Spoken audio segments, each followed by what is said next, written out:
How do you define the difference between saying, okay, well, in that case, I am my own universe, and so therefore everybody else is just a figment of my imagination, and I'll just sit in this chair for the rest of my life? Well, it's this and that, not this or that. Explain that. Well, most people on this planet have kind of an exclusive mentality, and it's really got to be an inclusive mentality. All perspectives are true. And so the idea is that, yes, you are your own universe. That doesn't mean other people aren't real. It's just that you have to create your version of them out of your own energy in your own universe in order to know you're interacting with someone else. In a sense, therefore, everyone is having that same perspective.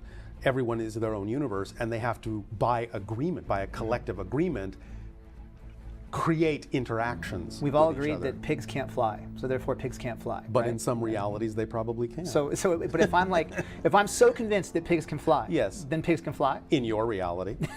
But is my reality at the local hospital? Well, but see, that's the thing. I think in some cases, people that we call crazy are simply seeing another reality that's not the mass consensus reality. It doesn't mean necessarily.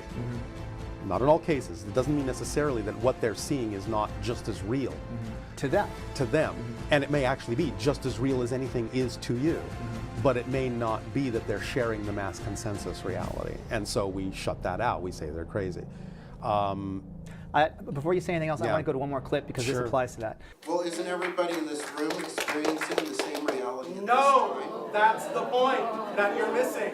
They're not. You are experiencing similar realities by agreement, but they're actually not the same.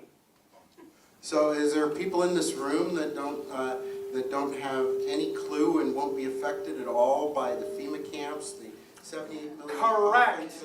Correct. There are those that will be affected by it because they choose to live in fear. There are those that will never see it because they don't.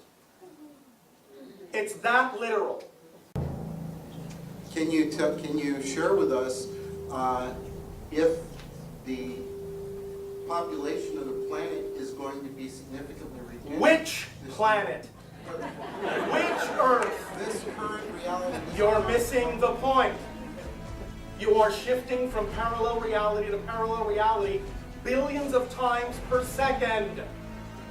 Decide what reality you prefer. Some Earths will be depopulated, some won't. Any variation of this idea that you can imagine is real. Shift to the one you prefer. They're all real. Shift to the one you prefer. Period. You understand? They're all real. Shift to the one you prefer. Yes or no. I understand what you're saying. No, you obviously don't.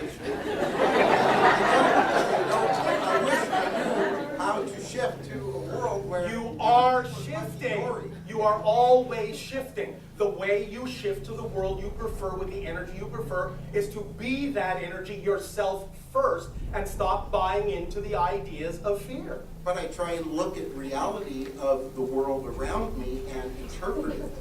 You are forgetting what we talked about in the sense that every single thing is fundamentally neutral and has no built-in meaning. It doesn't matter how it looks. Remember, the measure of the fact that you have changed is not based on whether the outside changes. It's based on whether your response to the outside changes, regardless if it looks the same. That's how you know you will not be affected by anything you don't prefer to be affected by.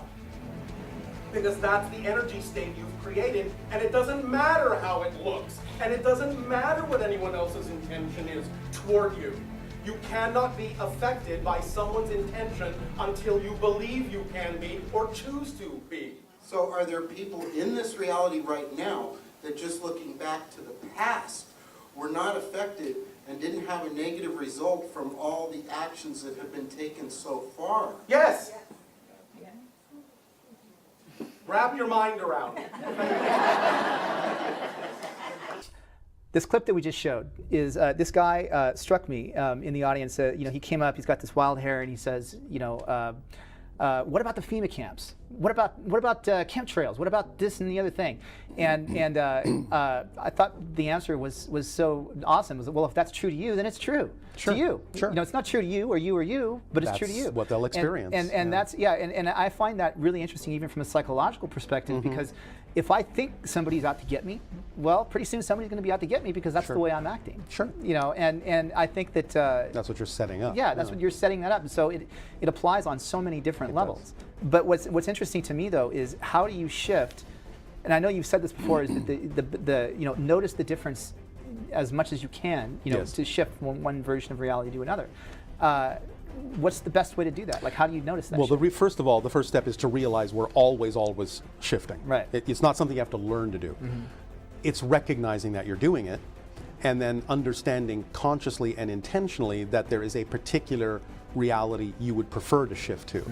And since we're shifting all the time, the only reason we don't notice that we're shifting all the time is because the realities we keep choosing to shift to are so similar that it just seems like tiny little changes are taking place over long periods of time, when in fact we're shifting to whole realities.